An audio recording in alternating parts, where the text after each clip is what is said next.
So Irish dance is comprised of two different forms, the soft shoe, which the dancers started in, and then also the hard shoe. So our dancers are changing their shoes now. Our boys are ready, and they're going to dance a treble jig for you. So we've got Ryan Mogul and Caleb Garcia.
So again, we are the Michael Patrick Gallery School of Irish Dance. If anyone's interested in classes, we've got classes for kids and adults.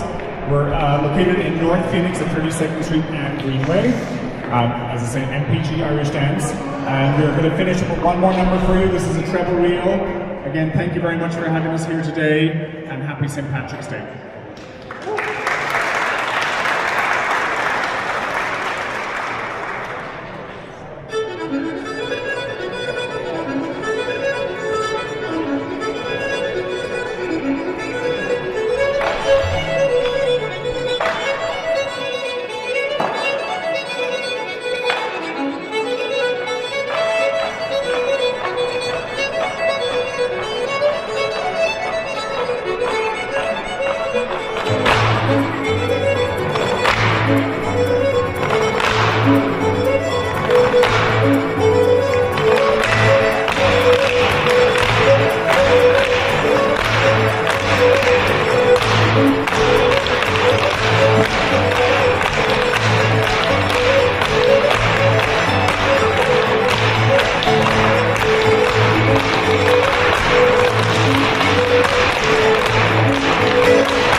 It's a real priority for us to have a resilient food system. We want a system that will survive shocks, whether it be a pandemic, supply chain, climate challenges. We're a city that really values our food system. Our roots are agricultural. Phoenix would not exist without Native American farmers and more recent founders who were also in farming. It's definitely in our DNA as a city to have a resilient food system, and we want to keep working to make sure that we improve it.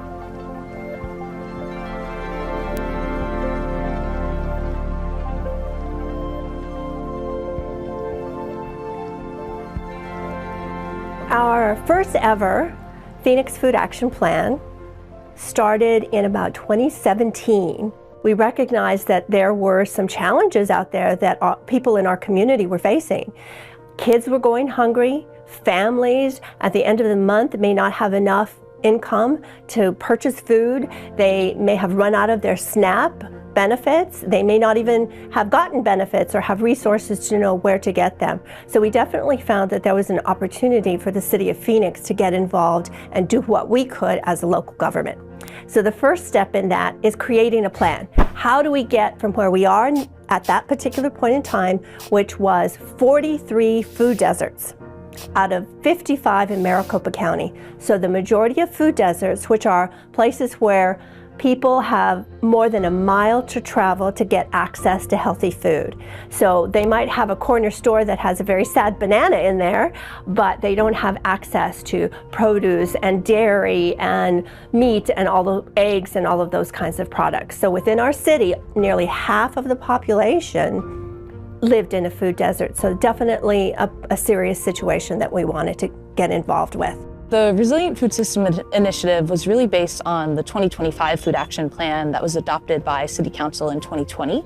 And so that plan was in place just in time to lay out a vision for what the food system could look like in its programs right when it was really needed during COVID. The residents had asked us to create an equitable, affordable, sustainable local food economy. So we created groups, you might even call them focus groups, made up of primarily women of color who were responsible for buying in their household, but who faced food insecurity on a daily basis.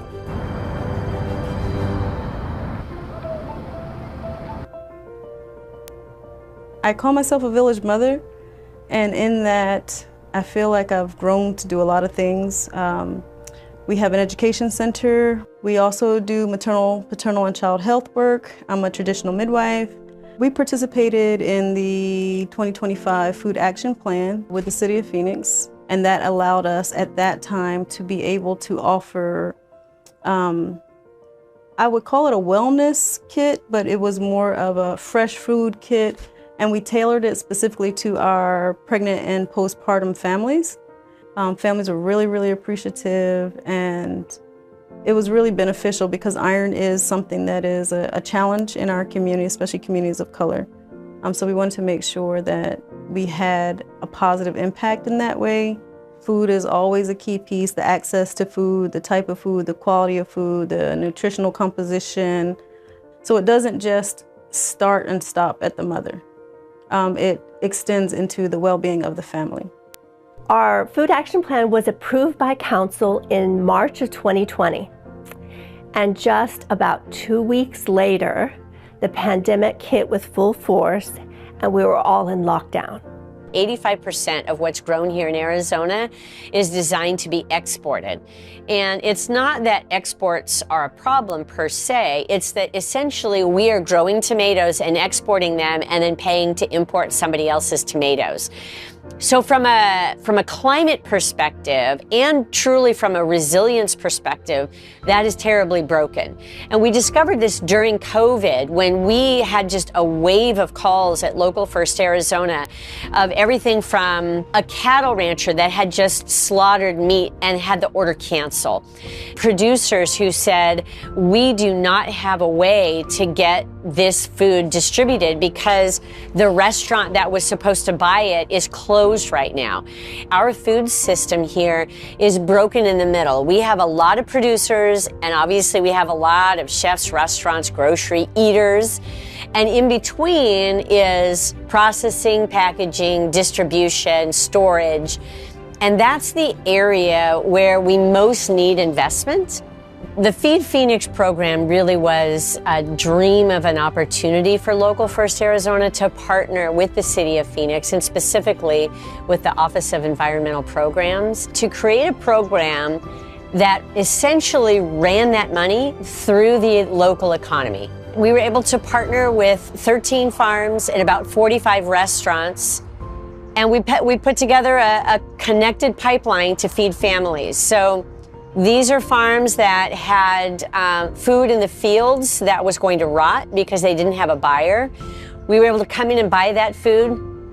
The chefs on the restaurant end committed to including at least 3 locally grown products, types of produce in each meal they prepared. And so we were able to be the connection between the farm and the restaurant, get everything delivered. It was really a significant operations to make it all work. And then we partnered with wonderful entities like St. Vincent de Paul and Native American Health Services to distribute those meals. So they knew they could count on, every Tuesday, 300 meals, or every Thursday, 500 meals, or whatever they needed.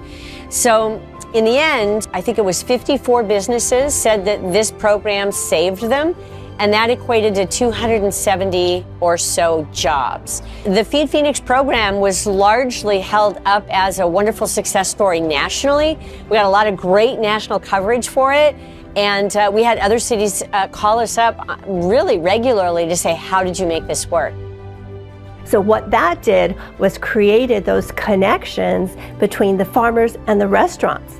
It also provided healthy meals because that was important to us, that those meals had to be healthy. So that kind of behavioral change really helps us to start to move that food system in a different sort of way. They're growing really big. Backyard Garden Program is a program where we empower residents to grow their own food. And so what we've done is we're working with 3 different partners: Tiger Mountain Foundation folks who have a raised bed, Lear with the Lear system, and then NXT Horizon with the aquaponics system. And so residents receive one of those garden systems along with seeds, plants, education, maintenance, training, and support for 1 year. Really what it was meant to do was to show people from various levels of gardening skills how to grow in their own backyard in Arizona, and specifically in Phoenix. What we wanted to see was folks, one, eating more nutritious food, but having a healthier lifestyle, and then saving money on their food budgets because they had that food right there for them. Through this program, residents reported increasing their daily vegetable intake, spending more time with their families, spending more time outdoors. Some residents even reported that the program helped them with their anxiety and depression. It's like a stress reliever, and it's something that excites me, that lights me up. That's what my husband said. He was just like, I never seen anything light you up so much besides this. And I was like, well, this is it then. This is what I love. It's a lot of work, but we got a lot of food out of it, and it's been an exciting challenge and learning new things. Charlotte's been helping me a lot with keeping the chemistry of the water good. Planting all the plants, harvesting the plants. Mom's made a lot of food with it. I actually like the sound of the bubbling water in the backyard, and the fact that we've got these plants growing out here and we can come out. And then Mom will be like, oh, I don't have this vegetable and I need it to make dinner. And we're like, oh, well, we have that. And we go pick it and bring it in. My son, my 2-year-old, is a very picky eater, but when we would come out here in the garden, he would, like for instance, the broccoli, he would take the leaves off the broccoli and eat them raw, where my son does not eat anything but French fries and chicken nuggets and pizza. But for some reason, he loved to come out here and help me prune, and then he would eat like fresh fruits and vegetables right off the vine.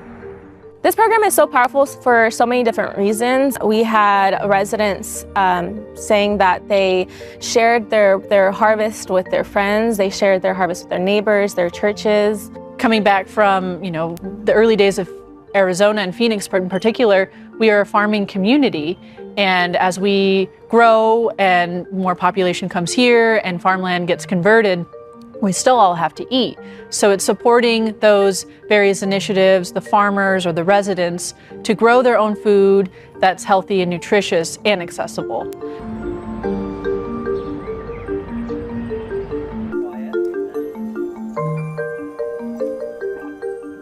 I think the biggest thing with food systems work that I'm passionate about is the partnerships. So the work that we do wouldn't be possible without all of the community and private sector partners that we work with to do it. And so it's really exciting to me when we're able to work with new folks, whether it's a community organization or residents themselves that are really passionate about the food system and want to be involved. We look at challenges like water use, as well as making sure we have local production, and we're finding solutions. Homeware Farms is a great example. How do we grow vegetables in an area where we have 120-degree temperatures? City of Phoenix came up to us. They wanted to look at partnering with both ASU and SRP to bring a vertical ag project in a food desert location. And we sat down as a group and kind of discussed the project. City of Phoenix was going to bring a portion of land to the project. We would help with some of the infrastructure that was needed for that project. Three of us founded Homeware Farms in 2019 with the purpose to conserve water in Arizona. So we choose to grow leafy green in a vertical farm using hydroponic technologies. Without that program, we won't be here today. That was a program that actually helped us to relocate in Phoenix, help us find a warehouse, get the right zoning, and get us actually start off the ground. So yeah. We are in a warehouse and it's a fully controlled environment. So when people drive by, they may not know or they may not believe there is actually a farm inside the warehouse. But if they actually go to local farmers market, if they actually go to local food banks, and if they actually eat in local restaurants, they will realize that there are much more local produce with a consistent year-long supply from us. So when the weather is not good out there, when the supply is low and they have to pay a premium to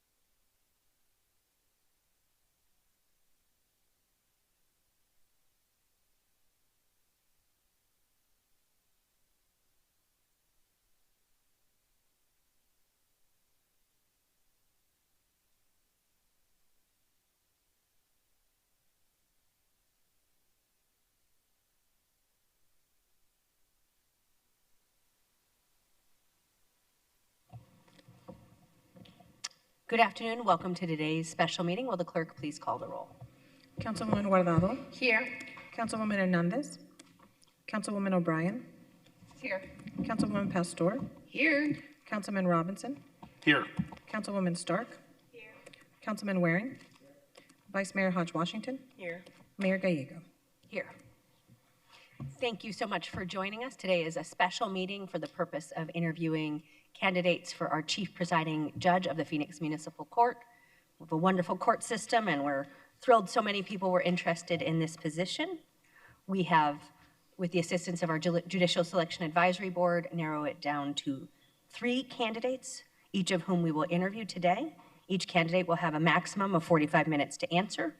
1 candidate at a time will be upstairs in the council chambers and the other 2 will be in the basement with no audio to ensure a fair interview process. The candidates will be called in alphabetical order by their last names. After the interview, we will take public comments with a maximum of 2 minutes per speaker. All candidates are welcome upstairs to listen to the public comments. After the public comments, the City Council may vote to go in an executive session on this personnel matter. If approved, the council will go downstairs to the lower council chambers for the executive session and return to the upper council chambers to resume the special meeting and take action or close the meeting. The order of candidates today will be Judge Wilbur Hudson, Judge Michelle Liu Sang, Judge Tina Solomon. Do any of my colleagues have comments before we begin the interview or questions? All right, well then we will begin with Judge Wilbur Hudson. And if you could please come forward. Thank you. Thank you for your service to our city. Please introduce yourself and outline the professional experiences, qualifications, and leadership competencies that have prepared you for the role of Chief Presiding Judge. Additionally, describe what aspects of this opportunity prompted you to pursue it, and welcome. All right. Well, Ian, thank you for having me. I appreciate the opportunity. I started out as a bailiff for Judge Patterson. I was a staff member of his court. From there, I went to the county attorney's office. From there, I went to the attorney general's office. I was the civil rights and employment attorney for the northern half of the state. I was the Arizona Fair Housing attorney for the state. I helped write the Arizona Fair Housing statute. From there, I went to a firm called Jones, Skelton, Hockley. I did some civil practice, some municipal liability work. And from there, I went and formed my own practice. I did civil, criminal. I practiced in city courts around the county. I practiced in justice courts around the county. I practiced in courts outside of the county. I had a federal practice. I was on the federal panel for a number of years. And from there, I became a City Phoenix Municipal Court judge. I want to back up a little bit. So while I was doing that, my experience with this court is approximately 30 years. I started out as a public defender in the old court building on 7th and Van Buren. I was one of the first attorneys to work the veteran stand down. As a Phoenix public defender, I did arraignments. I worked in a very high volume in custody division. It was Judge Cota's. I worked in our prior Chief Presiding Judge Song Ong's division. I worked in Judge James Carter's division. He used to be the city prosecutor. Along the way, I've learned a lot. I learned a lot about demeanor, how to manage a court. I would like to think I had close relationships with all of them. I also worked in our jail court. I've done almost everything you can do as an attorney in this system. Once I became a judge, I worked in what we call arraignments or walk-in courts. I did that for 3 years. From there, I went into a very high volume in-custody division. From there, I went to a out-of-custody division. I've worked in our civil traffic courts. I've worked in our protective orders, doing injunctions against harassment, injunctions against workplace harassment, protective orders of protection. I was also the trucking court judge for Phoenix Municipal Court, and I currently, and for the last approximately 8 years, have worked in a trial division and been a specialty court judge. I am the Veterans Court judge for Phoenix Municipal Court. It is one of the largest veterans courts in the state and I believe in the country. The reason why I pursued this position is because I've spent almost 30 years in this system. I've developed friends, relationships along the way. I've seen what this court was, what it is, and I know what it can be. While working in this system, I've had the pleasure of helping with the CAP program. I have seen behavioral health court, community court, and veterans court, and I know what restorative justice can do for our community. I know that I can help make this a place where everybody, this court, we have what in veterans courts called the vet court family. Every single week we sit down with the stakeholders, the city prosecutor's office, the city public defender's office, the Veterans Administration, and numerous community partners. And we sit down and look at what's the goal? It's to have our veterans be in the best place they can be. Having been in our court, we want them to be better off from having the opportunity to be in any other court. We look at them and we tell them that, look, we're going to help you get to your healthiest, you're most productive and the happiest. And we do that through collaboration with the stakeholders. And just recently, we reached out to the Office of Homeless Solutions to help us with our mission. I want to be the chief presiding judge of this court because it's important to me. I care about people. Part of it is the way I was raised. My great-grandmother was a pastor. My grandfather was a pastor. My dad's brother, Bub, was a pastor. My sister's ordained. I was ordained by the late, great Reverend Brooks. Giving is part of who my family is. It's part of who I am. I want everybody in Phoenix Municipal Court to want to be there. I want them to be their best self.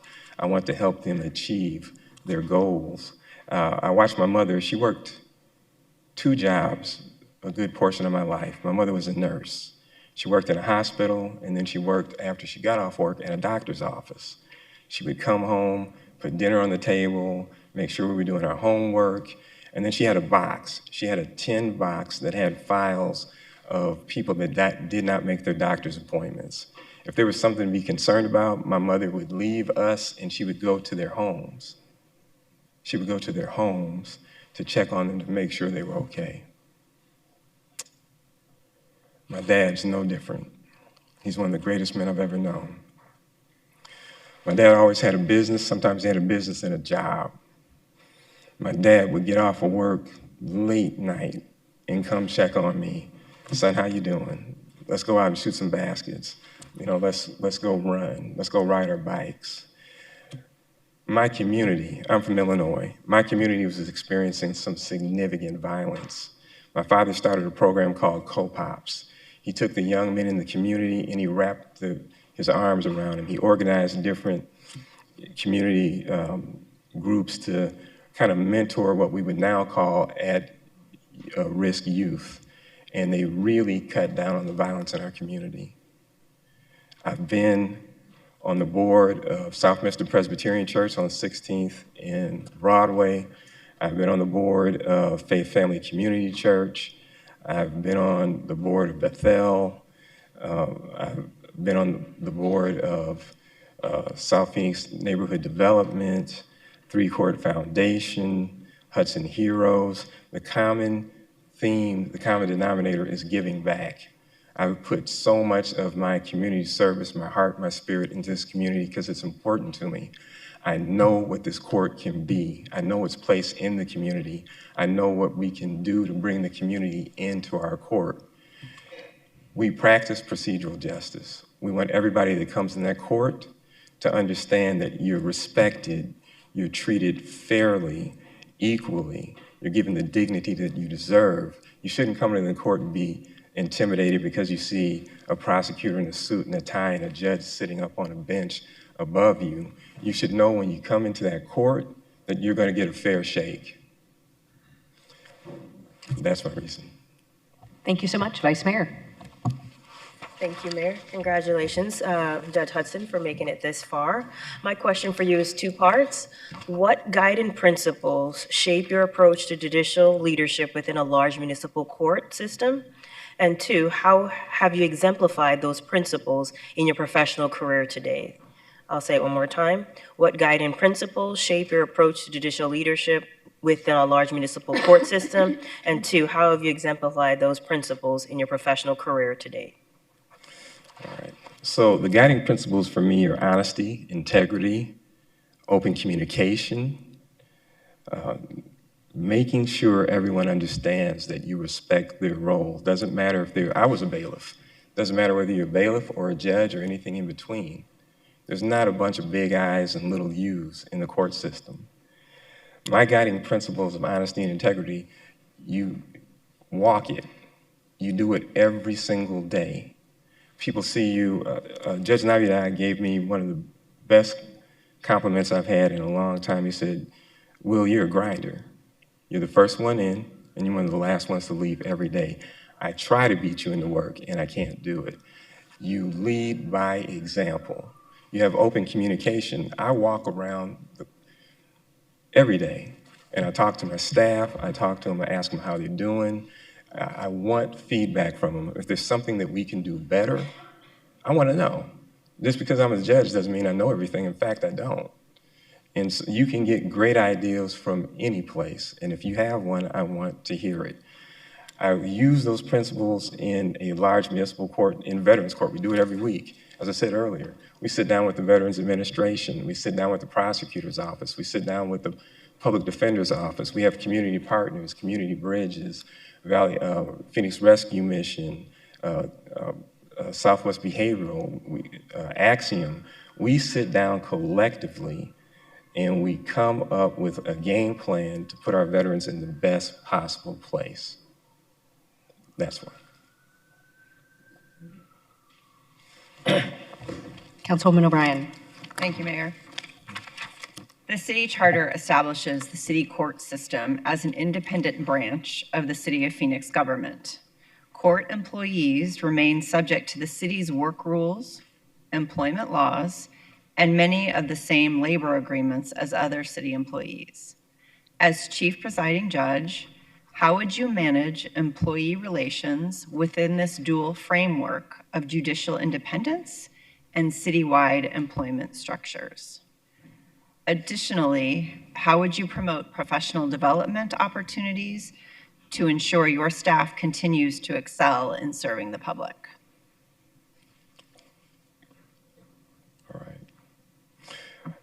All right, so we are independent branches, but we still work for the same city.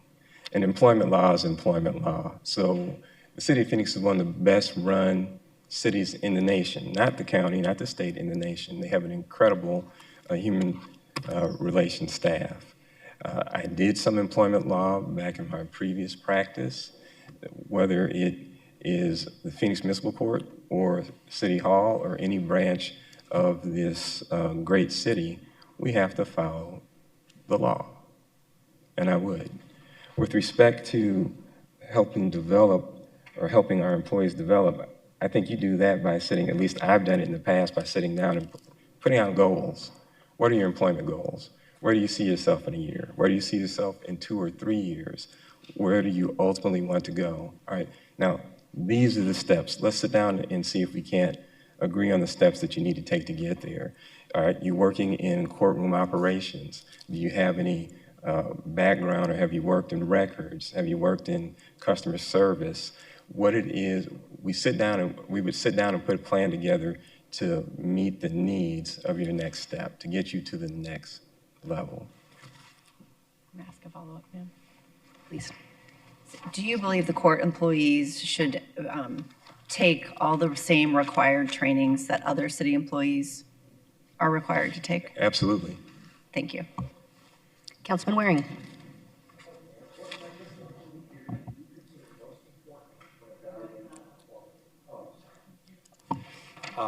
What metrics or indicators do you consider most important when evaluating the performance of the court? So the Arizona Supreme Court gives us time standards or guidelines in how we're supposed to have cases adjudicated. I think that is important. In the past, and this was I've been around the court system for a very long time. Back in the day, there used to be cases that hung around for not months, but years. And so I think the time standards are extremely important. I think, along with the time standards, also looking at, how we're resolving motions, whether cases are being adjudicated prior to trial, how many of them are, how many are actually going to trial, how many are being set for trial. I think those are the primary indicators that let you know whether or not the system is working right. The majority of cases aren't going to go to trial. And the majority of cases should not take an extended period of time if they're going to plea, if they're going to be resolved short of a trial. A lot of it has to do with whether or not the state can give the defense what we call discovery. That's the police reports, toxicology reports. I think those are important metrics because I don't care how motivated you are to move a case, if the defense does not have all the necessary information it needs to evaluate the case, it's going to get hung up. It's going to take some time. Yesterday, I had 2 cases that they'd gone on for months. And it wasn't that the defense attorney was dragging his feet, it's that the state did not have the ability to give them the blood tests. They've been waiting on the blood test for months. I think you have to look at all of that when you're evaluating how efficient a court is. Thank you. Councilwoman Stark. Thank you. As the chief presiding judge, your role in the community is critical. How do you engage the community organizations or local government partners to address systemic issues that come before the court? So, I alluded to it a little earlier. I've been deeply invested in the Phoenix community for well over 30 years. I shouldn't say well over, but approximately 30 years. I've been on the boards of multiple churches, multiple civic organizations. I have ties to the community. One of the bigger issues the city is facing is, and we do have multiple chronic issues, but for instance, there's an unsheltered issue that the city is facing. It's significant. The city of Phoenix is almost uniquely qualified to deal with it. We have 3 outstanding restorative justice courts. We have a behavioral health court that's presided over by Judge Sanchez. We have a community court that's presided over by Judge Hernandez, and I am the Veterans Court judge. If you come to our courts, you'll see on a weekly basis, we take the unsheltered and they become housed. We take those with serious substance abuse issues and they get clean and sober. We take those that are unemployed and we get them employed. We do that by using evidence-based modalities or treatments that are designed to eliminate some of those issues that actually cause individuals to be unsheltered. I also think we can make better use of what we call our community resource centers. We have 2 community resource centers, one on the first floor, one on the second floor. There is a wealth of information for those that want to take advantage of it. I think one of the things I would do as I was chief presiding judge is I would kind of gather that information. It's maybe too much to put in one pamphlet, but I would put together a flyer or a pamphlet and I would disseminate it around the court so that those, not just defendants, but victims and witnesses that need those services could take advantage of it. Councilwoman Pastor.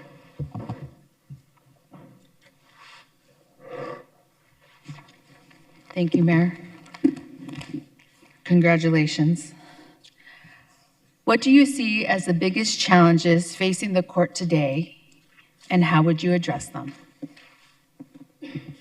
Well, an easy one is budget. Budget is always big. If you're an administrator, you're going to live with the budget. It affects virtually everything that you do, who you can hire, who you can retain, the programs that you can implement. And when you're dealing with budget, sometimes you have to make tough calls. I ran my own practice for 18 years. I know the need for fiscal responsibility. You sit down with, by the way, the City of Phoenix doesn't have good staff, it has great staff in the municipal court and outside of the municipal court. But in the municipal court specifically, most of those people I've known for over 20 years. I trust them, they trust me. You sit down with the department heads and you say, okay, what is essential? You cover the things that are essential and then you work from there. I also think accessibility is one of the major issues. When I started with the City of Phoenix in jail court, we had at least 3 settings. I believe we had 4, but now we have 2. So what's happening is defendants are having to go longer hours without seeing a judge. That is very disconcerting for them. One of the things we may have to do is take a serious look at expanding court hours. We may need to, if we look at the numbers and if it's justified and we can do it fiscally responsibly, we may need to expand court hours. I also think we can make greater use of, and this goes into my third one, technology. We have existing technology that we can use better. Enterprise Justice is going to come on board regardless of who the chief presiding judge is. The launch date is February of 2027, but the court has some technologies that we're using, but not to their fullest. So on the civil side, we're using video conferencing to do hearings, but only on the civil side. We're not using them on the criminal side. If I were chief presiding judge, I'd make that available to all my judges. You have to do it again as you can afford to put in the equipment, and you have to do those things. But can you imagine? So a great deal of the people, maybe the majority of people we see, qualify for a public defender. That means they are at or near the federal poverty guideline. Every time they have to take a half a day off work or a day off work, it is impactful to their finances, to their family, and to the community. If we had the ability to do video conferencing and all they had to do was step outside of the workplace for 15 minutes for a hearing, that would make a significant difference to a lot of their lives. We also use teleconferencing. We need to make better use of it. It is more applicable on the post-adjudicated side or after people are convicted. My podmate, Judge Serta, is one of the best I've ever seen. If you look at her sentence review and stat dockets, which are following up on the sentences that defendants have been given once they've been convicted, she does an incredible job of eliminating before that court date a lot of those cases. So a lot of her defendants do not have to come to court. But now it takes a lot of work. She's really, really working hard to do it, but she's excellent at doing it, and that's something I would look at implementing, or at least encouraging the judges in our court to do a little better. And then I call it creative scheduling. Yesterday we had 2 defendants in our court that had been in court multiple times. We were running into the problems with the toxicology reports, getting them all the discovery they needed. I sat down with the state and the defense and I said, look, do we know that we're gonna have this in 30 days? And the answer was no. I said, can we agree to waive the defense? We'll still set the hearing, but can we agree to waive the defendant's presence so they don't have to show up to a court date where they may not have all the information they need to make an informed decision? Thank you. Thank you. Councilwoman Guardado. Thank you, Mayor. Good afternoon. Good afternoon. Many courts have adopted technologies such as virtual hearings to improve accessibility, yet usage remains inconsistent. Would you prioritize broader adoption of virtual hearings? And how would you communicate and implement this initiative with staff to ensure a smooth rollout and effective access for the community?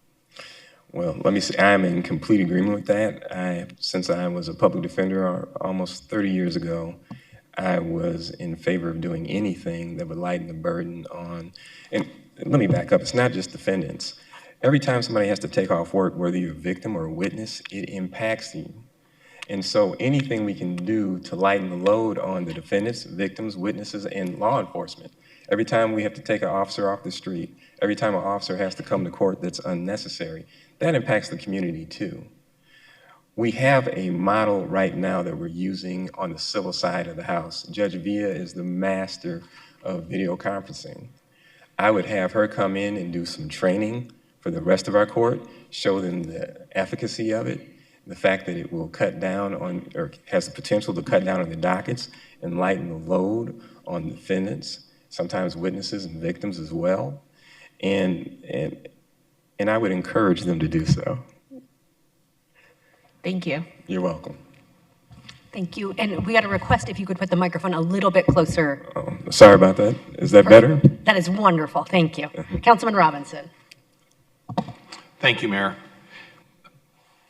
Judge Hudson, what strategies do you use to ensure consistency and fairness across all court divisions under your supervision? I'm not the chief presiding judge, but what I would do is, I believe in leading by example.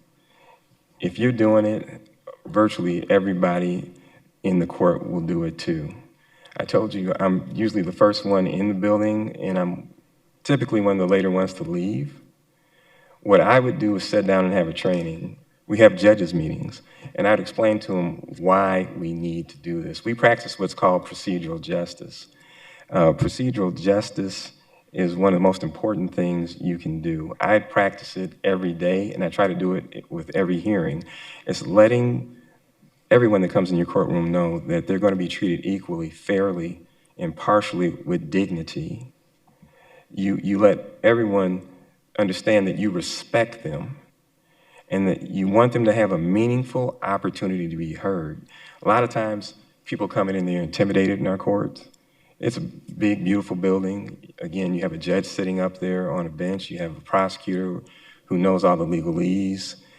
You have a defendant that maybe has never been in court, or if they've been in court, it hasn't been very often. It's so easy to say, look, this is not a race. I want to hear what you have to say. Do you need a recess? Because we can recall your case. 90% of the time, they're just saying that decompresses that defendant, and it gives them an opportunity to actually express themselves. We do training in Veterans Court. I would do the same thing for the court in general. People come in and the staff and sometimes even other judges have come in and sat down and watched how we conduct ourselves in Veterans Court. We can do the same thing in trial court. We also have training judges in our court. That would be one of the things I would have the training judges emphasize. This is how we operate. This is who Phoenix Municipal Court is. We want everybody to come through that door to receive procedural justice. We want them to be respected, being treated with dignity, fairly and impartially. This is not I tell defendants all the time, this is not a race. I'm going to be here. You take your time. I want to hear what you have to say. We would have our training judges do that for all of our judges. Thank you. Councilwoman Hernandez. Thank you, Mayor, and congratulations, Judge Hudson. The municipal court currently operates 3 specialty courts, community court, veterans court, and the behavioral health court. Each court is designed to address underlying issues and reduce recidivism through evidence-based practices. How would you approach expanding or enhancing the specialty court model? And what methods or metrics would you use to evaluate the effectiveness and long-term impact of these courts? All right. So how would we expand those? We have to get out with our community partners. We have good relationships with Los Abosgado. We need to reach out to Chicano por la Casa. We need to reach out to the Urban League. We need to get out in the community. That's one of the things I did when I was with the Attorney General's office. I went out into the community. I also did it in my practice. Once they understand that the resources are available, as big as Veterans Court is, and it is big, and as big as Behavioral Court is, and those are big, huge courts, they could be much bigger. But a lot of people don't even know that those are available to them. My method would be to go to the churches, go to the community organizations, the civic groups, and give them the information, make presentations to them. I used to go out on Saturdays and do stuff like Access to Law Day, and you can inform them of what's available to them. And the metrics I would use to determine whether or not they're being successful is just to track it. We need to track it. We need to see how many are coming in, what they're doing 6 months from now, a year from now. Just anecdotally, we know Veterans Court is extremely successful. Since I've been the Veterans Court judge, we've had over 3,000 veterans come in. We've had over 1,500 successful graduations. The rate of recidivism is extremely low, but we need to put the numbers to it. We need the resources to be able to actually track it. Thank you. Thank you so much for answering one question from each of us. We really appreciate the time you've put into this, and thank you for your interest in this very important position. Listen, thank you. It's been an honor and a privilege. I thank you for allowing me to get to this point.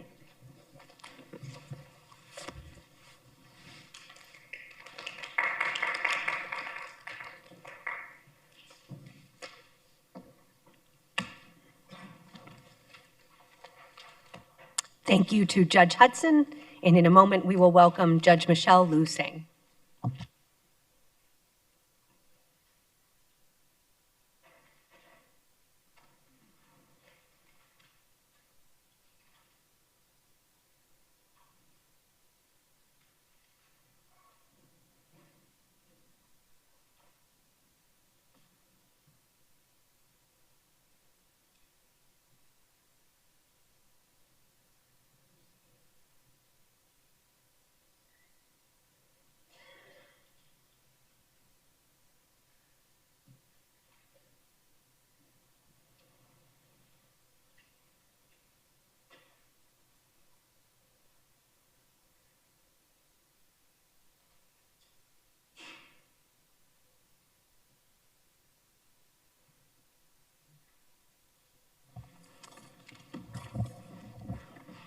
Well, Judge, welcome and congratulations. We had a wide applicant pool and you were one of our 3 who rose to the top. We're thrilled in your interest. Each of us will ask you one question. We have 45 minutes and I will begin. Please introduce yourself and outline the professional experiences, qualifications, and leadership competencies that have prepared you for the role of Chief Presiding Judge. Additionally, describe what aspects of this opportunity prompted you to pursue it.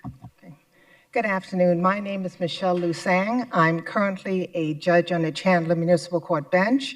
I have 28 years of judicial experience. I was first appointed to the bench, to the Mesa City Bench in 1998, and I rapidly became an educator of judges. I just fell into the role, and I found that I was good at it. I was able to impart the knowledge that I had then and what I have learned over 24 years of teaching is that every time you teach, you learn. People ask me why I keep going back to teach. And my response is, every time you teach, you learn. I have not ever gone to teach new judges without actually learning something myself. And part of the, I feel that I'm qualified for this position. Why I'm seeking it is that as I've sat through 20 plus years of new judge orientation, I've been exposed to the administrative aspects of being a judge, because potentially every judge, it has to be an administrative presiding judge. If you're the only judge in the court, you are by default the presiding judge. So I had to teach new judges how to do that as well, how to navigate the administrative aspect of being a judge, how to be a presiding judge, and how to be a leader in that role. Before I was appointed to the bench, I actually opened an office. It was the public defender's office representing dependent children. I was a juvenile public defender supervisor for about 4 years, and a decision was made that the kids in the dependency system were probably not getting the best representation, and they would get better representation if there was an actual office tasked with representing them. So I opened that office, and it was a very successful office. I only ran that office for a year, but it's still in existence. It really accomplished what we wanted to accomplish, which was consistent, good representation of dependent children. Wonderful. And is there anything about your background before you became a judge that you want us to pay particular attention to? I've always been committed to public service. I was originally, my first job was a juvenile public defender, and then I was a Phoenix City prosecutor, and that was an incredible experience. I think that is what put me in a position to actually be appointed to the bench. The skills that I learned as a prosecutor, and then I was an assistant attorney general representing what was then called Child Protective Services. I represented the caseworkers. So that also put me in a position where I had a lot of skills. I have an affinity for Phoenix. I cut my teeth as an attorney in Phoenix. It was juvenile court, then it was Phoenix Prosecutor's Office, which was the best program I've ever attended as far as teaching me unbelievable skills. And as an assistant attorney general, again, I feel such a connection to Phoenix because I believe that all of that experience is what allowed me to be appointed in Mesa, because when I was appointed to the bench in 1998, I had never been a pro tem judge because I was always a government lawyer. So I wasn't able to volunteer my time to pick up any judicial skills. So the Mesa City Council decided to take a chance on someone who was untried. I'd never been on the bench before I was actually appointed to the bench. And I would have to say that I did not disappoint them because I believe that every day as a judge, I have to earn being on the bench. I have never taken being on the bench for granted. I never assumed I would be reappointed every 2 years, every 4 years, because it is such an honor to be on the bench. It's such a position of trust that it's something that I have to work toward every single day. And I feel that I do that. I've never felt entitled to it because it's something that's earned and something you have to keep earning. Thank you. I'll turn to the Vice Mayor. Thank you, and congratulations on making it this far in our process. My question is two-part. The first part is, what guiding principles shape your approach to judicial leadership within a large municipal court system? And two, how have you exemplified those principles in your professional career to date?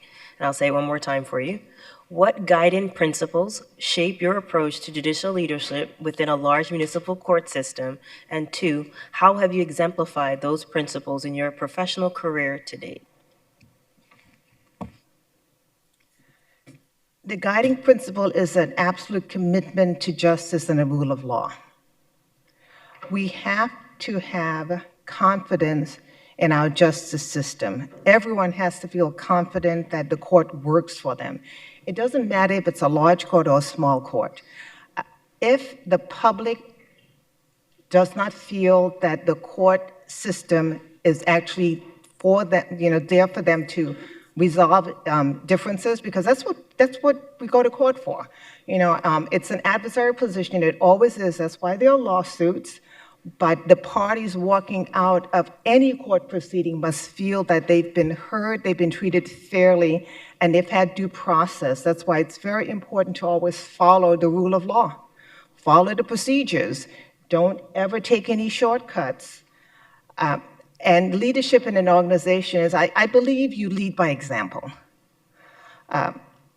You have to be on time. You have to care. I'm on the bench every single day on time. And my philosophy as a judge is, even if there is nothing for me to do immediately while on the bench, I don't want my courtroom full of people wondering, where's the judge? Does she have something more important to do? No. The important thing I need to do is to be on the bench, to adjudicate cases, to be a presence for them, to know that I am there, I'm available. So the most important thing I think really is I'm leading by example and preparing, if you have multiple judge court, preparing other judges to lead by example, because judges are all leaders. We don't directly supervise our court clerks, but we have to have a good relationship with them and show them that we understand what it is they're doing, how important it is that their jobs are. It's important to be a judge, but it's really important to be a court clerk as well. I can't do my job without good court clerks. Yes, nothing can happen without me being there. That's why I'm there all the time. But I acknowledge and I let everyone that I work with know that we're a team.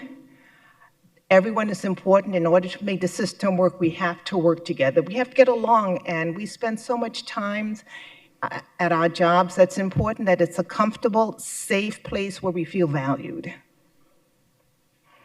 Thank you. Councilwoman O'Brien.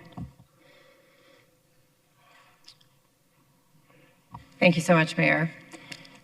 The city charter establishes the city court system as an independent branch of the City of Phoenix government. Court employees remain subject to the city's work rules, employment laws, and many of the same labor agreements as other city employees. As chief presiding judge, how would you manage employee relations within this dual framework of judicial independence and citywide employment structures? Additionally, how would you promote professional development opportunities to ensure your staff continues to excel in serving the public? A presiding judge has to be well aware of the separation of powers, because that's important. That's why we have checks and balances. The court is independent, but the court also has to adhere to the city, the HR department and the rules that a city has. A lot of it is education. We need to know what our roles are to govern a city. And as a presiding judge, I'll make sure that there's that independence of the court, but still completely adhere to what we need to adhere to as far as the other city departments where, HR, it's important that we follow the HR rules. I've had a lot of supervisory training regarding human resources because, there are just so many federal rules that we need to follow. And I like rules, and I think it's a good thing we have these rules, so I believe we absolutely have to follow the rules. So I think we can function as a court and be independent and still adhere to all of those things that need to be adhered to as far as HR and other issues like that. When it comes to promoting and keeping a workforce, that's really close to me because the court as a whole, all of the courts have a lot of vacancies. And I thought it was so important to be mindful of that. I actually joined a committee. It's a committee on leadership and workforce excellence. And the reason I joined that is I want to see what I, as a judge, can do to encourage people to stay within the judiciary, to let them know that there's room for growth and how we can encourage that growth.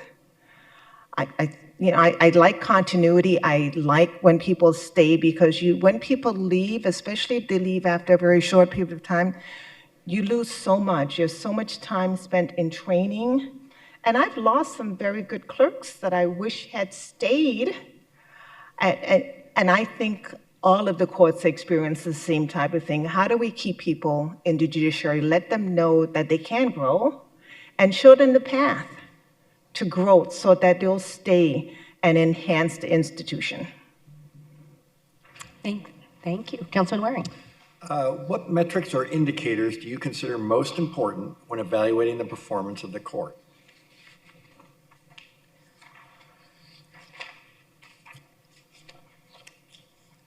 I think that the most important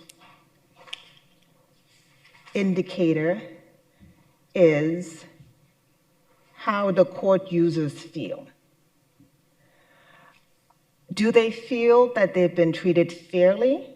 Do they feel that when they come into court to do any business whatsoever, if they're coming to deal with a parking ticket, if they're coming for an order of protection, or some kind of restraining order, if they're coming as a witness, that they are respected, that their time is valued.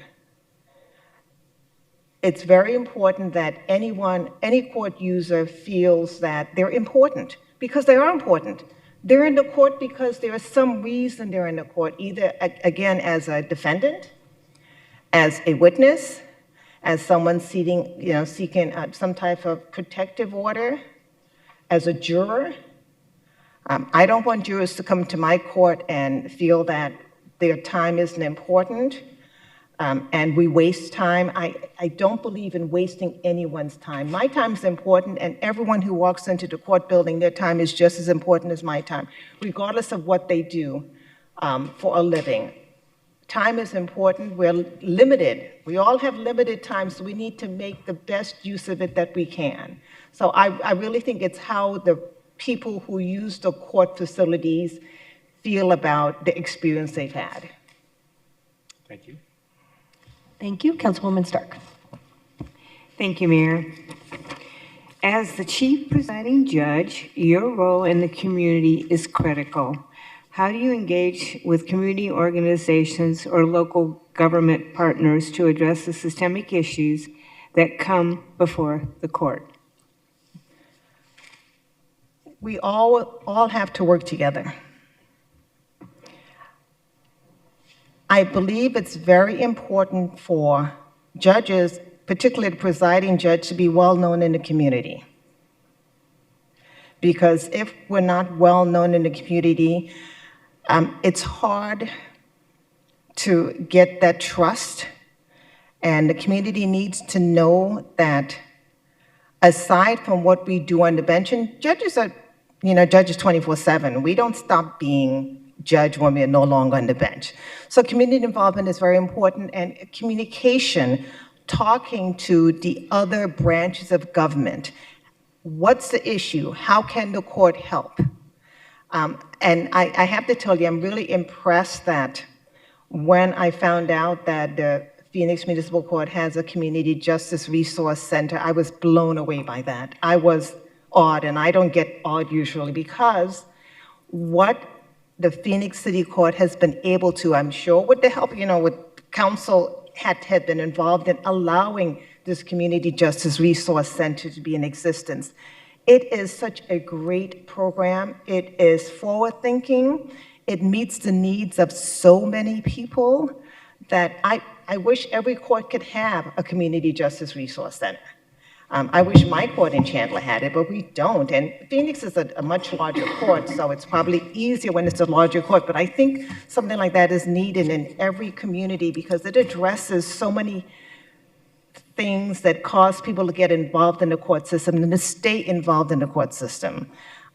Some people just can't get out of, they have one brush with the law and it's continuous. And there are ways that I think as a court that we can address those issues. And I know Phoenix has the community court, and that is something that works well. And again, we have to work with every branch of government to make these type of programs successful.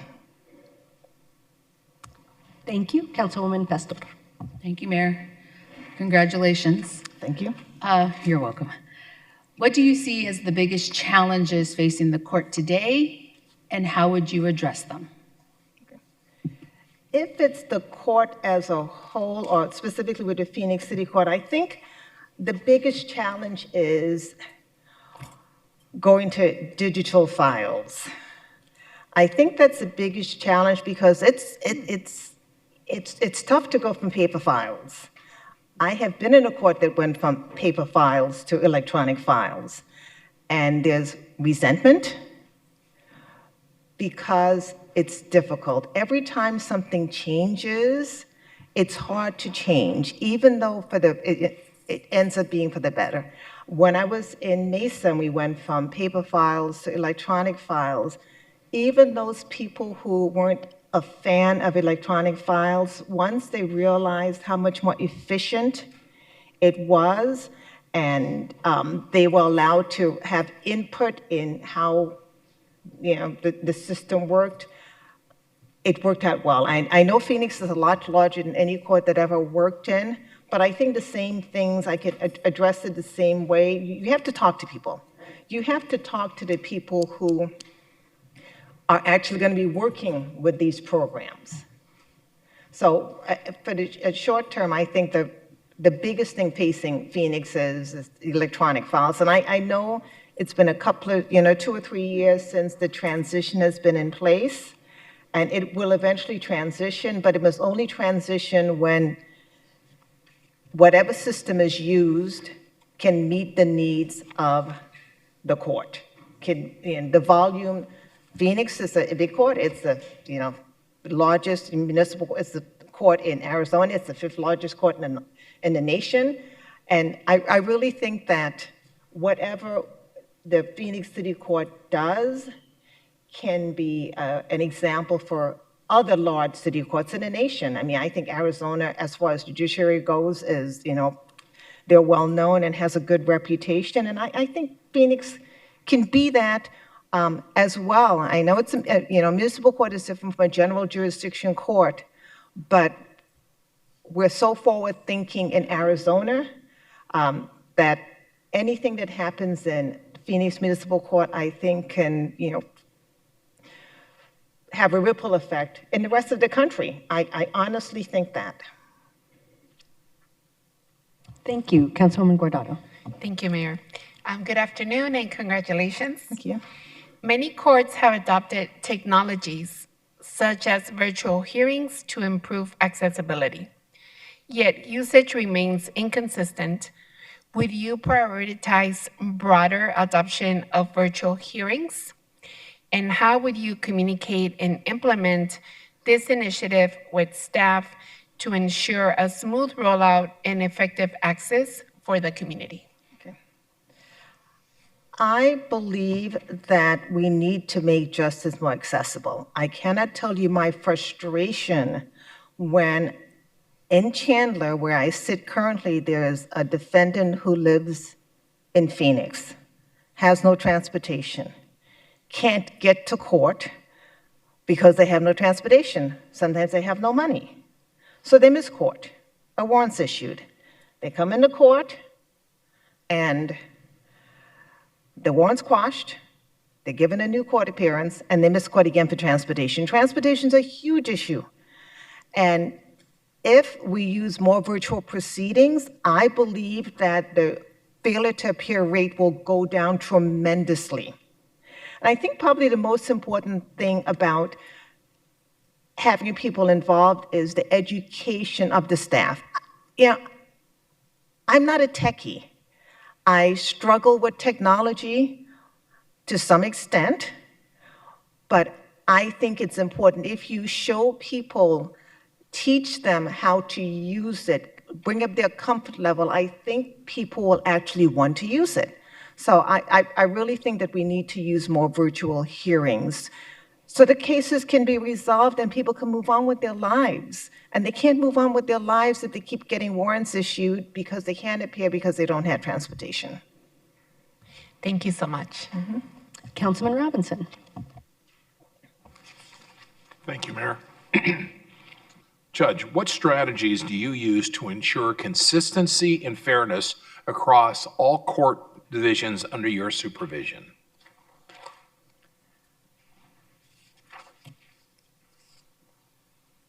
I think that's a difficult question, and it's a difficult question because we can assure consistency and fairness to the extent that, you know, if we have 5 judges, we don't overload any particular judge. We make sure that the cases are evenly distributed.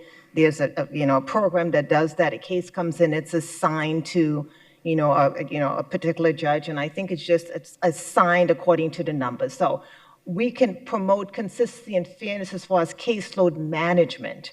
As far as fairness, the important thing is making sure that the judges are up to date with regard to case law, and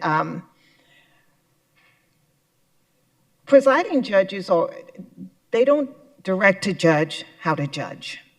We trust that our judges have been educated and they're going to make the best judgment they can for that case. If, let's say, I were to get a complaint about a judge's demeanor, that's something that needs to be addressed. And, judges get into trouble for demeanor more so than they get in trouble for rulings. And if it's a demeanor issue with anyone, we need to respect everyone who comes before us.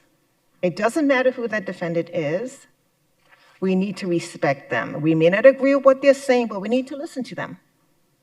And I would ensure that people who are using the court, particularly defendants, because the reality is defendants aren't there voluntarily. They don't want to be there. They're summoned into court because there's been some problem with the law. So they come in feeling as if they're being targeted. And if they're not respected by a judge, then I will address that issue, because that is really important, because we are the face. We, in limited jurisdiction courts, we adjudicate probably 95% of the cases that come into the justice system. So we're the face of justice. We're the people who go in, at dinner time, they talk about the experience they've had with the judge. And that's what, is viral. If you have a good experience with a judge, that's good. But, they don't necessarily talk about good experiences. They talk about bad experiences. So, my goal would be to make sure that every experience they have, it may not be the outcome that they want, but it's an outcome that they understand. So as far as justice and fairness, I will make sure that all of the judges on the court treat everyone with the utmost respect and due process and, the rule of law. Thank you. Councilwoman Hernandez. Thank you, Mayor. Thank you, and congratulations. The Phoenix Municipal Court currently operates 3 specialty courts, Community Court, Veterans Court, and Behavioral Health Court. Each court is designed to address underlying issues and reduce recidivism through evidence-based practices. How would you approach expanding or enhancing the specialty court model?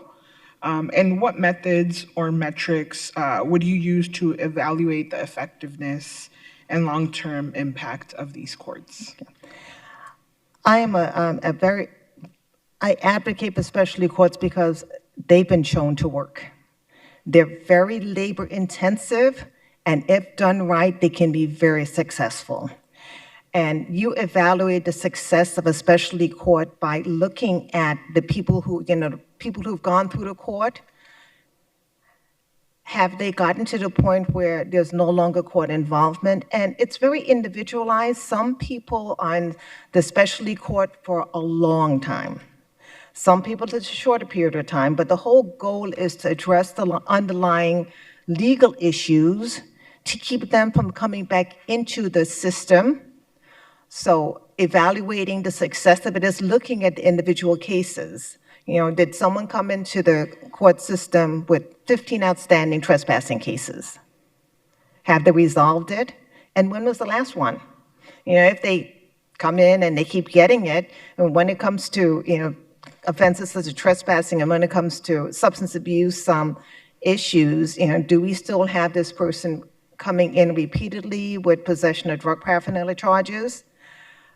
And because, of course, the whole goal is to stop that behavior from happening. So looking at cases to see if the recidivism rate, that's what it's about.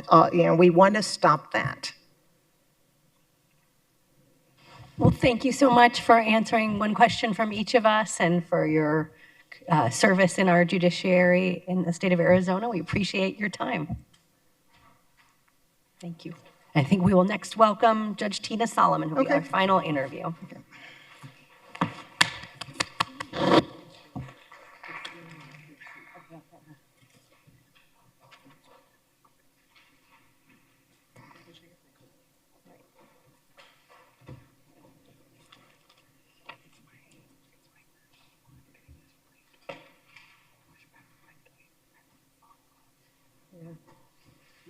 Yeah, I kind of.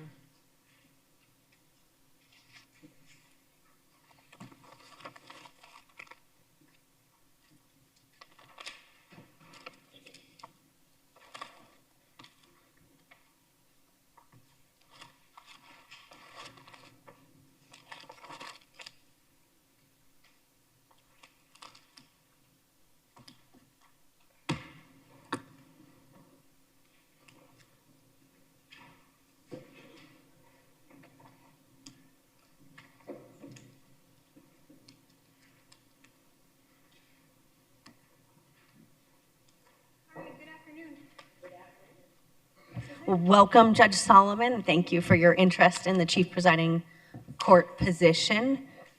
We had a lot of interest, and you were one of our 3 finalists. Each one of us will ask you one question. And I will go first. If you could just introduce yourself and outline your professional experiences, qualifications, and leadership competencies that have prepared you for the role of Chief Presiding Judge.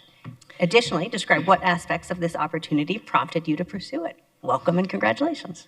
Thank you. Mayor, Vice Mayor, and council members, good afternoon. My name is Tina Solomon, and first and foremost, I want to thank all of you for the opportunity to interview today. It's an honor and a privilege to be here and be considered for this position. I want to tell you a little bit about myself, first of all. I'm currently a City of Phoenix Municipal Court judge. I have been since 2018, and I preside over a very busy in-custody docket, often dealing with domestic violence cases. I'm also involved in the committee in the court where we are transforming paper files to digital files, which is the computer management system. Prior to being on the bench, I was a prosecutor for 19 years, also in the City of Phoenix. And prior to that, I was a bailiff for Judge Mo Portley in juvenile court. And that's where I first saw how a judge can impact a person's life. On a more personal level, I am a City of Phoenix resident. I am married to a wonderful husband. I have been over 22 years. We have a very strong-willed teenage daughter, and she would want me to tell you that we also have a sweet 12-year-old golden retriever. So that is me in a nutshell, and I welcome all of your questions. Wonderful, thank you. We'll go next to our Vice Mayor. Thank you. Congratulations again for making it this far as one of our finalists. Thank you. My question is two parts, so I'll start off. One, what guiding principles shape your approach to judicial leadership within a large municipal system? And two, how have you exemplified those principles in your professional career to date? I'll say it one more time for you to make sure you got it. Thank you. One, what guiding principles shape your approach to judicial leadership within a large municipal court system? And two, how have you exemplified those principles in your professional career to date? All right. Well, I will tell you one guiding principle that has always been with me is the golden rule, and treat other people how you would like people to treat you. And it is very important to me to treat people with respect and dignity, compassion, and kindness. And that has always guided me. Also, what guides me is doing the right thing. And I believe in justice, and I will tell you that I'm a person, I say what I mean and I do what I say. So I'm never going to tell you something just so that you can hear it. If I say it, I mean it, and I will follow up with that. I treat people with kindness, compassion, accountability, and respect in my courtroom. And I do that through the elements of procedural justice. I call the litigants by name. I engage in dialogue. I don't use, big words or, condescending attitudes. I speak to people on a level that I feel comfortable with. And based on my humble upbringings, I'm never going to be the person in the room who is saying the biggest words or trying to get you to believe I'm the smartest person in the room, because I am absolutely not. But what I will do is I will dialogue, I will talk to people, I will listen to what they say, and so that guides me, because I truly believe that I can make a difference in people's lives. I saw that in juvenile court with Judge Portley. As a prosecutor, each case had there were victims behind each case that deserved help. There were defendants that deserved fair and just treatment, and I carried that onto the bench as well. And so when I speak to people, I speak in just the way I've talked to you. And this may seem silly, but I have some defendants who come in when I'm not there on a particular day, and they're like, where's my judge? I want to speak to my judge. And I take pride in that, because I believe that I'm engaging with them, and I'm hoping that I'm making an impact. So those are guiding principles as a judge, as a person, and of course, as I would be as a chief presiding judge. Thank you. Councilwoman O'Brien. Thank you, Mayor. Thank you for being with us here today. The city charter establishes the city court system as an independent branch of the City of Phoenix government. Court employees remain subject to the city's work rules, employment laws, and many of the same labor agreements as other city employees. As chief presiding judge, how would you manage employee relations within this dual framework of judicial independence and citywide employment structures? Additionally, how would you promote professional development opportunities to ensure your staff continues to excel in serving the public? Well, first of all, of course, I understand that the court is an independent branch. It's not a city department. It's an independent and separate branch by the Constitution, by our own charter, by the Phoenix Charter. However, I understand that there's conversations with other departments that will also assist the court. I will tell you that even though I believe it's an independent branch, and of course we're guided by the Judicial Code of Conduct in terms of independence, impartiality, and integrity, that it doesn't prevent me from having conversations with people and talking to people and understanding what it is they're asking about the court, why they're asking about the court. As for the employees of the court, I would of course work with in terms of the dual management system in terms of employment issues. I believe that employment development is very important. I care about the almost 300 employees in the courthouse, and I know that we have tremendous training opportunities. We want people to promote, so it benefits them, their families, as well as the community. So I would consider that employee development is still a high priority as it is now in the court. May I follow up, please? So would you support the court employees attending mandatory and suggested training that other city employees have to attend? I believe I would support that.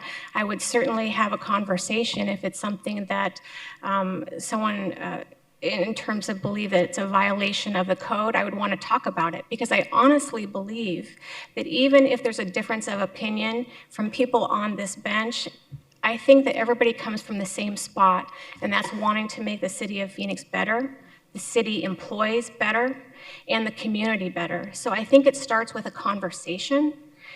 As I said earlier, I'm never going to give you an answer just to give you the answer that I think that you want to hear. I'm going to listen to what you're asking me, what you would like to see happen, and I would have a conversation and discuss it with you, and I would tell you what I believe I think is the right thing. Thank you. Councilman Waring. What metrics or indicators do you consider most important when evaluating the performance of the court? I'm sorry? What metrics or indicators do you consider most important when evaluating the performance of the court? Well, I believe that people's perception of fairness is strongly connected to their experiences in the courtroom.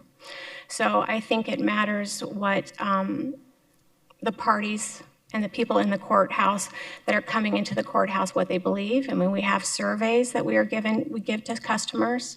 I also believe it's important to know how our own staff and how our employees judge and measure success, because they're doing these difficult jobs on a daily basis and what they believe is successful. And I am very much about collaboration. I'm not going to be the person who sits on the 9th floor and directs. I'm going to be the person walking around in the courtrooms, listening to people, hearing what they have to say, whether they're litigants, whether they're attorneys, whether it's court staff. And so it's difficult to say how it's measured, but I think the most important thing is to actually be involved in all aspects of the court, and that's listening to what people are saying. So I think that that is crucial in terms of how we measure success in the courtroom. Now, other metrics, I think timing of cases, making sure that we are handling cases in a timely manner. I will tell you that right now, when I cover the in-custody docket that is extremely heavy, and that would be one of my priorities in working on that. We don't want employees working through lunch. We don't want litigants waiting longer than is necessary. And so I think the timing of cases in terms of dockets is something that I would want to address. And I will tell you that that is something that I'm familiar with. When I first became a judge in 2018, I thought the dockets for my division were unusually heavy. And I was assigned to a certain chambers. I threw up a whiteboard and I started making all these numbers of the docket sizes with the help of my bailiff. And for months, we charted the docket sizes. And we were able to get the docket back into a manageable type of form. So I think that there can be metrics for how we measure success, not all success, because sometimes it's just the human element of things. But I'm very much process-oriented. I'm very much about results, improving processes, and so I do think that there are ways to measure success to an extent. Thank you, Councilman. Councilwoman Stark. Thank you, sir. It's finished writing. As the chief presiding judge, your role in the community is critical. How do you engage with community organizations or local government partners to address systemic issues that come before the court? Well, I'm very familiar, obviously, with court operations and the court employees as well as the stakeholders. And I believe that community service and community outreach are very important for the court. We want to promote confidence in the legal system and the judiciary, and we are involved in the public right now. We have navigators in our Community Justice Resource Center that go out and speak to people. We have people who give information on how to request an order of protection. And so we are already out in the community, but that's important to continue to do so that we know when people come in, they feel comfortable. Me personally, as a judge in my courtroom, I'm very connected to the Community Justice Resource Center, and it is not uncommon for each person that appears in front of me to ask certain questions and refer people to the Community Justice Resource Center. Because I think part of my job in terms of accountability and justice is to also connect humans to resources so that they can improve their lives, the lives of the family, and the community can also improve. So I do believe that reaching out, resources, and outreach are highly important. Thank you. Thank you, Councilwoman Stark. Councilwoman Pastor. Well, congratulations. Thank you. To get to this point. It can be tedious at times and nerve-wracking. What do you see as the biggest challenges facing the court today, and how would you address it? All right, well, there's two very pressing issues. Right now, it's the court management system that we've been working on for several years already, and as you all know, it's a multi-million-dollar project that is very intensive. And so that is a most pressing issue right now. We also have the photo safety issue. I'm not as familiar with that issue, but I know that that's an important and pressing issue. In my first 90 days, I have a plan, and that would be, of course, to continue working on those two projects, but one of the first things I would do is sit down with the stakeholders and ask, how can we improve? I do think that there needs to be more domestic violence training for our judges. I also think Westlaw training would be helpful. I do think that we need to consider a risk management tool, a risk assessment tool for the jail, and frankly, I think that the 5th largest city in the country should have a domestic violence court, so that's one of my long-term goals. So I do have a plan, especially for the first 90 days. I have mid and long-term goals, but I believe the most pressing issues right now in front of us are the CMS project and the photo safety project. Thank you. Councilwoman Guardado. Thank you, Mayor. Congratulations. Thank you. Many courts have adopted technologies such as virtual hearings to improve accessibility, yet usage remains inconsistent. Would you prioritize broader adoption of virtual hearings?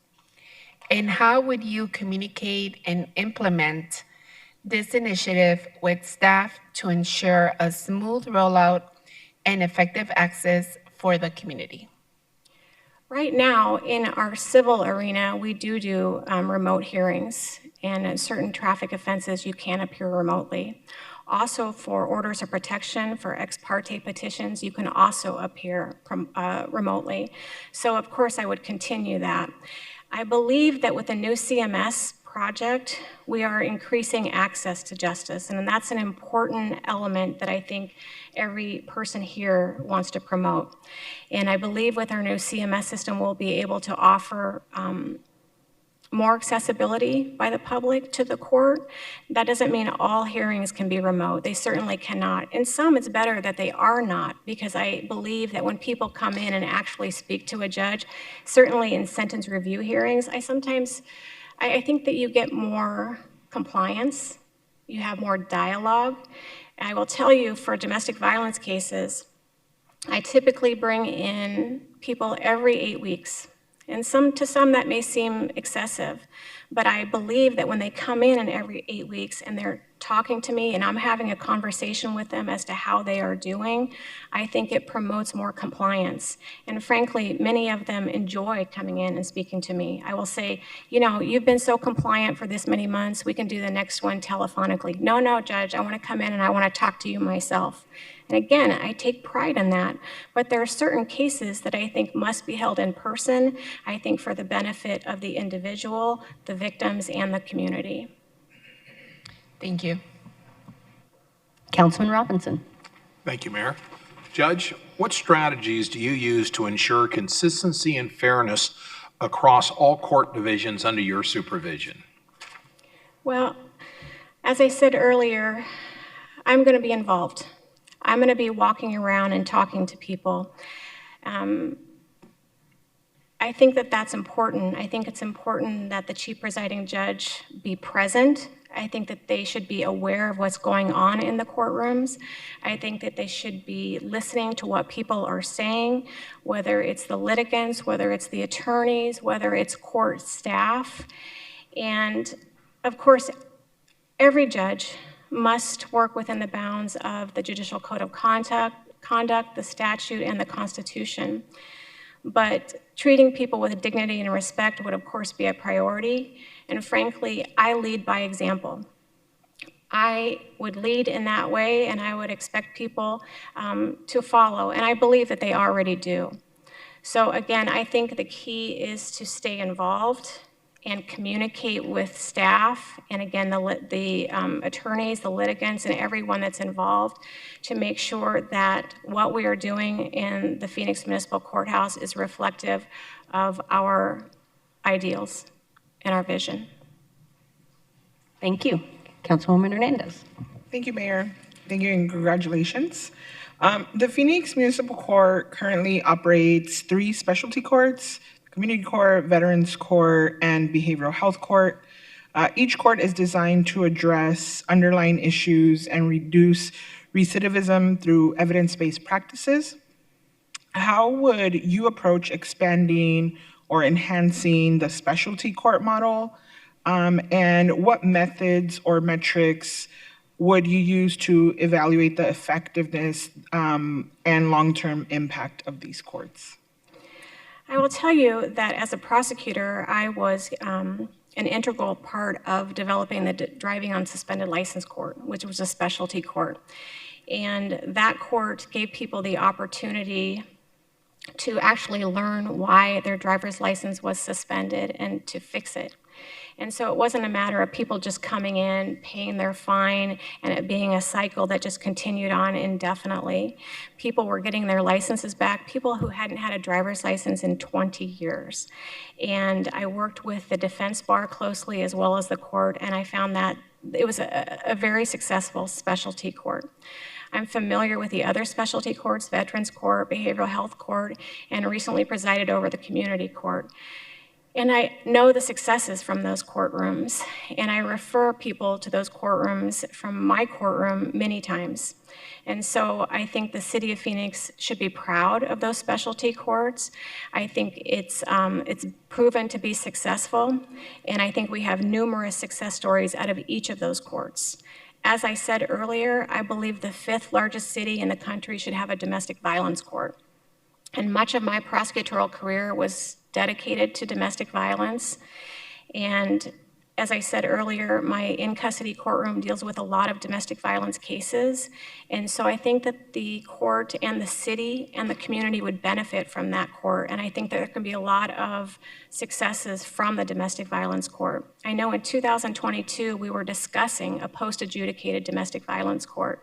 Now, we were coming off of COVID, and there were other pressing issues, but I think that we need to get back to that conversation, and frankly, I believe that's a specialty court that we should look at next.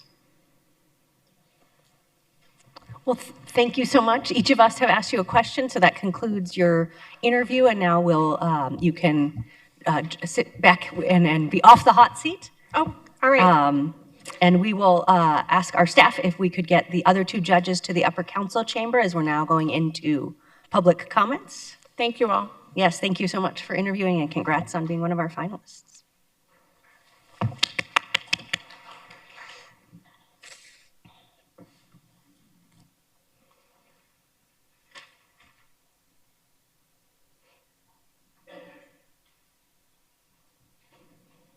We'll give folks a little bit of time to come up, but we will begin with Valerie Boyer-Wells, followed by Adriana Genko. And for folks, if you could come down to the podium on the...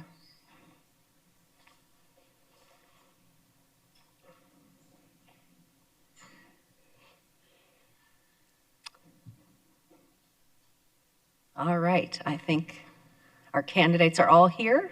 You also, if you're a candidate and you don't want to be here, that's fine too. We'll begin with Valerie, followed by Adriana.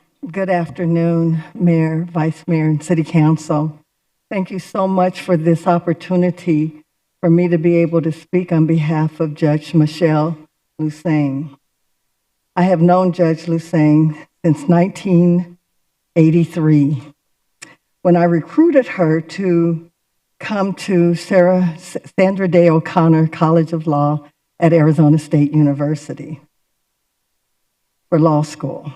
She completed her degree in 2.5 years, demonstrating exceptional intellect, discipline, and drive that have defined her entire career.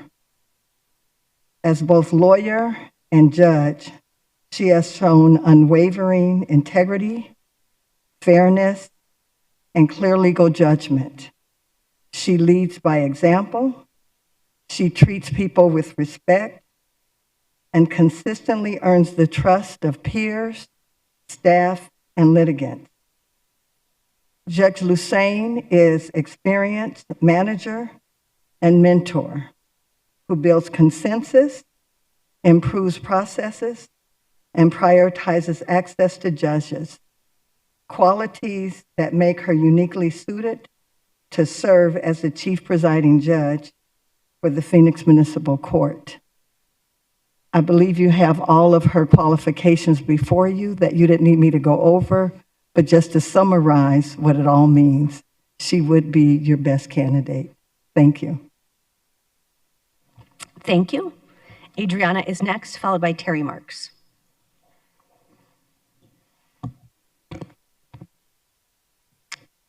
Good afternoon, everyone. My name is Adriana Jenko. I'm an assistant United States attorney here in Phoenix. I am the president of the Los Abogados Foundation, and I am the immediate past president of Arizona's Hispanic Bar Association.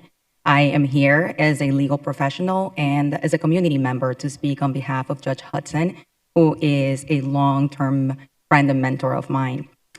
I have been a prosecutor for 10 years, and I have practiced in federal courts, in state courts, and in municipal courts.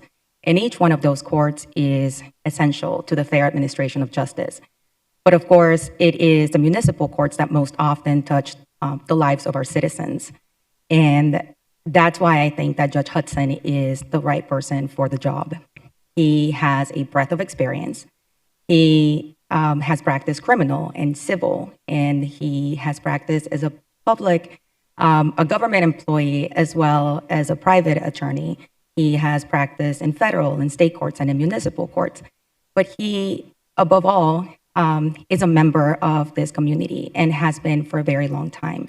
He has the breadth of experience that allows him to really connect with people and bring people together and work well with others. And I think that that's extremely important because it fosters that collaboration with all the stakeholders. The other thing I wanted to briefly touch on is the need now more than ever for the public's trust in our court system. And Judge Hudson is somebody that cares deeply about every member of the community. And again, that is so important because when the community and the public sees that its judicial officers are invested in all of the public that they serve, that in and of itself brings the trust and the confidence that we need on our system. And so I believe that Phoenix needs a person such as Judge Hudson that will hold himself and the court to the highest standards of service and of accountability. Thank you. Thank you so much. Terry is next, and then we'll go virtual to Joshua Fisher.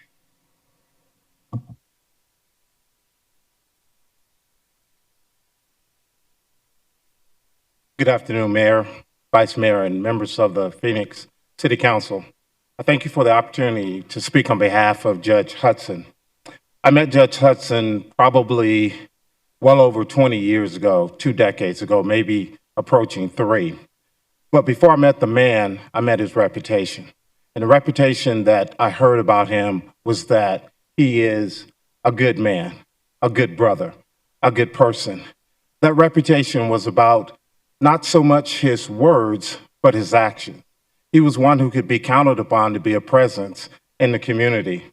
when I was in my doctoral studies and I was studying Skid Row in Los Angeles, the chaplain of the Los Angeles Police Department lectured us about the power of presence. Judge Hudson is one who exemplifies the presence for the community. You know about his professional qualifications, about his education, but what can't always be taught in education is integrity. He is a man of the utmost of integrity. He honors his family, he honors his community. And I think when you talk about our court system that represents us and wanting that contact and connectivity with the community, you have that in Judge Hudson. And so I pray and hope that you would see not only his qualifications, but also his integrity and his honor as one who would represent our court in the manner that I think would do us proud. Thank you so much for your time. Thank you. Joshua is next, followed by Chris McBride. Hi, thank you, Madam Mayor and members of the council. I'm not sure if I'm heard or seen on this, but we're going to hope I am. We can just hear you, but we can't see you. Oh, okay. I can try to. Nobody wants to see me anyway. No, I'm sorry. There is no capability to see you, so it is working how we intended it. It's just perfect. Voice. Thank you for that. I asked for a few moments to speak on behalf of Tina Solomon. I've been a legal practitioner now for over 2 decades. I started my career with the City of Phoenix, and Tina was a team captain there who was an invaluable source of information, guidance, and support. I worked for the City of Phoenix for 8 years before becoming a county attorney in Yavapai, but have maintained contact with Judge Solomon. And since returning back to the Valley, I now work as a shareholder at Gallagher and Kennedy, where I have the distinct privilege of appearing in front of all of the municipal court judges, to include Judge Solomon. During my years of experience with her, she has been the epitome of hard work and diligence. I cannot extend my support of her candidacy for this position enough. She is an invaluable asset to the city, and as the city looks to have a presiding judge take over a leadership position, I believe she would be uniquely well suited, having spent the bulk of her career, obviously, working for and within that community. Thank you. Thank you so much. Chris is next, followed by Alicia.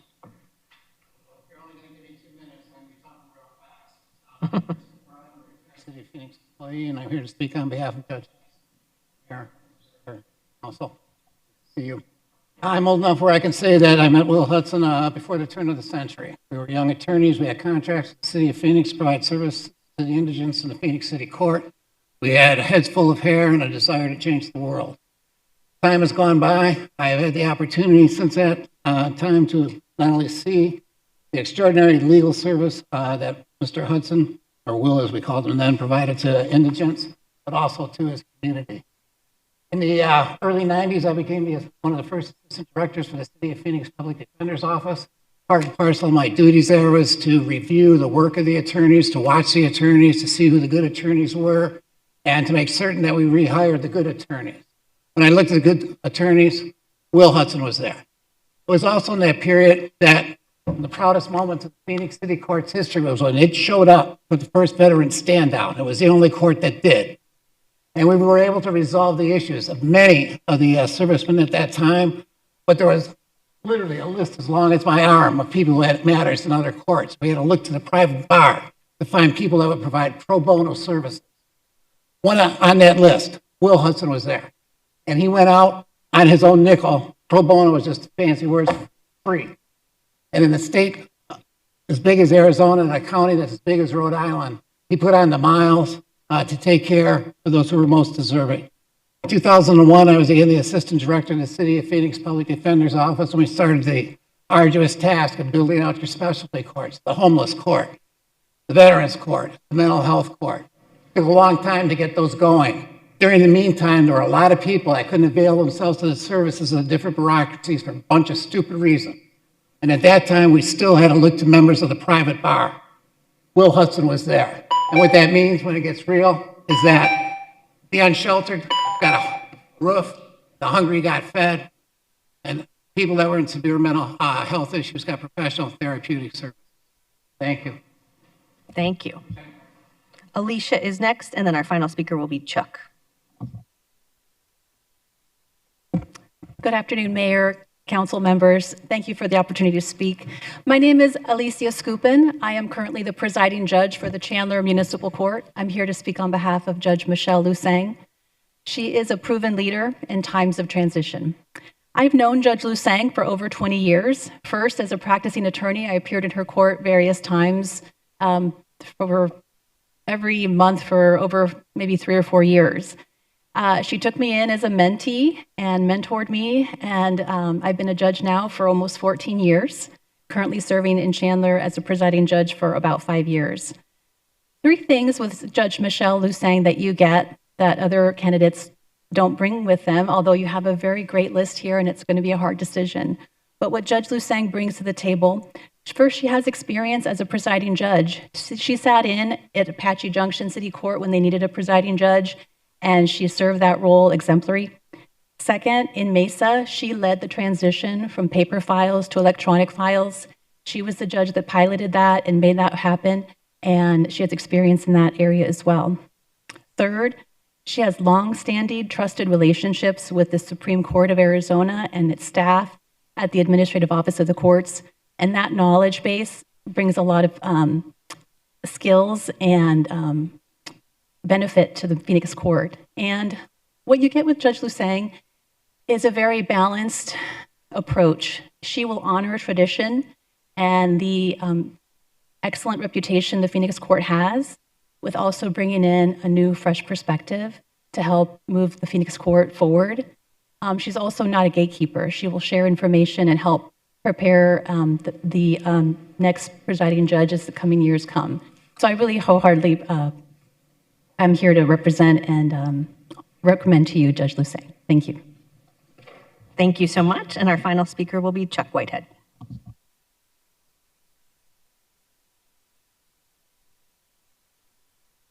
Good afternoon. It's kind of weird. I'm nervous about talking to you all.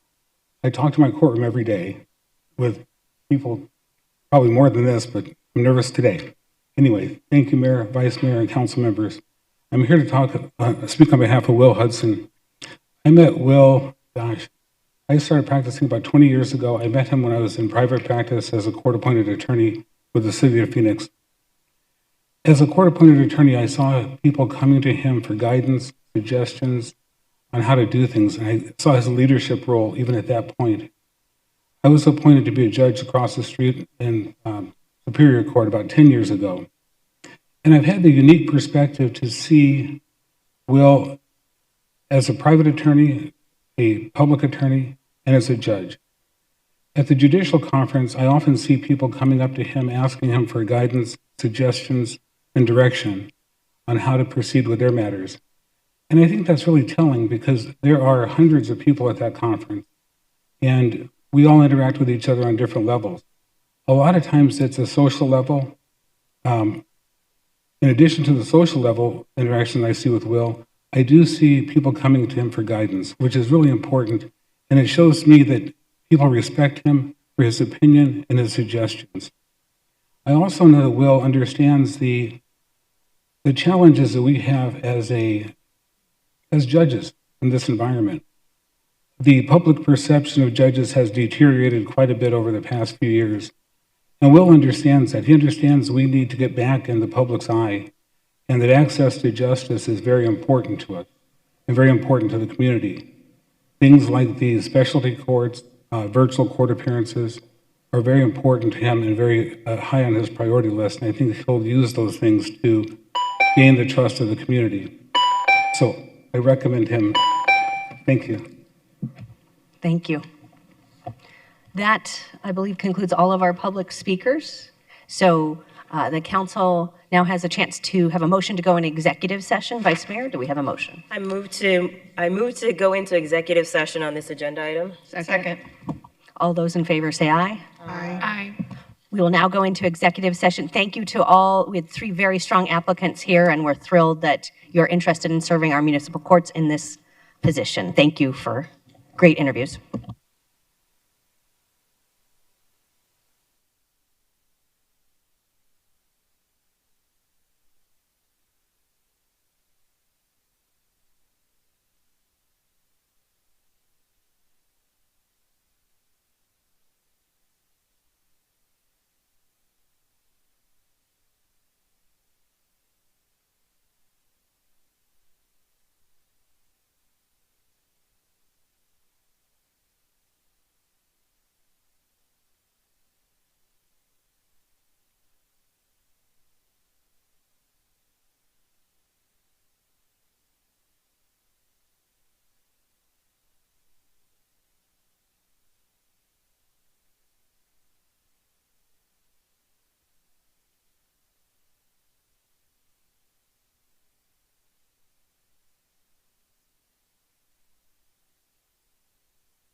Thank you for attending today's meeting. We will begin in about 30 seconds. Thank you.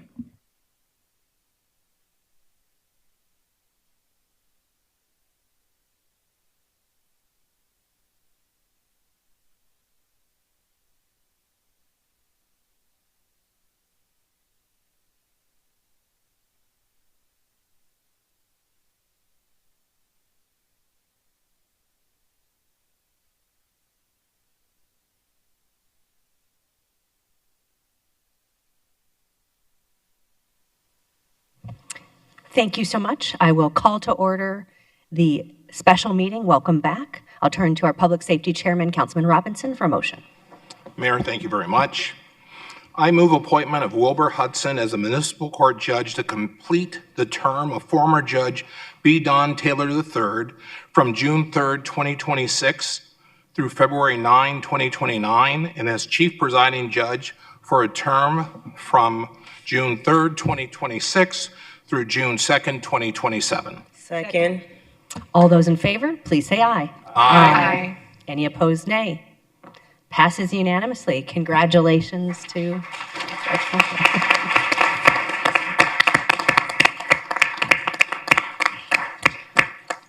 Thank you so much. That concludes today's meeting. We are adjourned.